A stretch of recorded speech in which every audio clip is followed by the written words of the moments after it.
বন্ধুরা মুই কচু শাক খুঁজতে আইছিলাম। এখন ঝড়ে জঙ্গলে যাই, সব জায়গায় কচু শাক খুঁজা আমরা কোথাও দেয় কচু শাক পাই নাই বন্ধুরা। তো দেখতে পাচ্ছেন আমরা চলে আইলাম কচু শাক খুঁজতে। তো কচু শাক খুঁজতে আমরা সুন্দর মতো কিছু কচু শাক পাইলাম, দেখতে পারছেন আপনারা।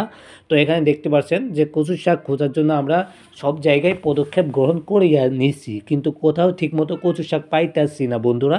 তো বন্ধুরা দেখতে পাচ্ছেন কচু শাক কিন্তু খুঁজতে আমরা হইরান হইয়া যাইতেছি। এবং দেখছেন কাশি নিয়ে কিন্তু আমাদের বড় আপু, দেখছেন বড় আপু কিন্তু লাইগা গেছে কচু শাক খুঁজতে। কিন্তু আমরা এখানে কচু শাকের খোঁজার পরিবর্তে আমরা কিন্তু এখানে কচু না এলে খুঁজতে চলে আইছি বন্ধুরা। দেখতে পাচ্ছেন আমাদের পুরোপুরি ভিডিওটা আজকে আপনারা উপভোগ করুন বন্ধুরা। আর আমাদের ভিডিও ভালো লাগলে অবশ্যই চ্যানেলটি সাবস্ক্রাইব করে দেবেন বন্ধুরা।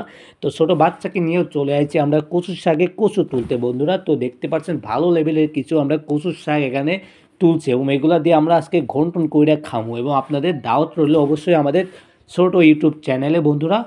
সবাই আমাদের ইউটিউব চ্যানেলটি ঘুরে আসবেন বন্ধুরা। তো বন্ধুরা কচু শাক খুঁজতে দেখতে পাচ্ছেন ভালো লেভেলের কচু শাক পাইয়া গেছি আপনারা। তো আমরা অনেক ভালো পেয়ে গেছি এবং দেখছে এখানে কিন্তু কলমি শাকও বাড়াই গেছে এবং কলমি শাকে ফুলও ফুটছে দেখতে পাচ্ছেন। এবং সুন্দর কচু শাক আমরা এখানে ভালো পরিমাণে তুলে ফেলছি বন্ধুরা, দেখতে পাচ্ছেন। এবং কচু শাকের যে পরিমাণ পুষ্টি আপনারা জানেন যে কচু শাক খেলে আমাদের শরীরের সব দিক থেকেই ফিটনেস বাড়বে এবং সব দিক থেকে আমাদের শরীরের উন্নতি ঘটবে বন্ধুরা।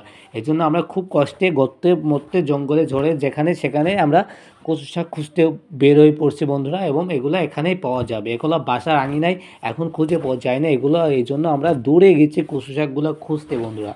তো বন্ধুরা কচু শাক খুঁজতে আমরা কচুর নাল পর্যন্ত পেয়ে গেছি এবং এখন থেকে আমরা নাল তোলা শুরু করেও দিয়েছি। এবং কচুর নালগুলো করতে গেলে তার মাঝে কিছু ভিডিও শ্যুট করে নিলাম আমরা। তো ভিডিও শ্যুট করতে আমাদের এদিকে কচুর মেলা।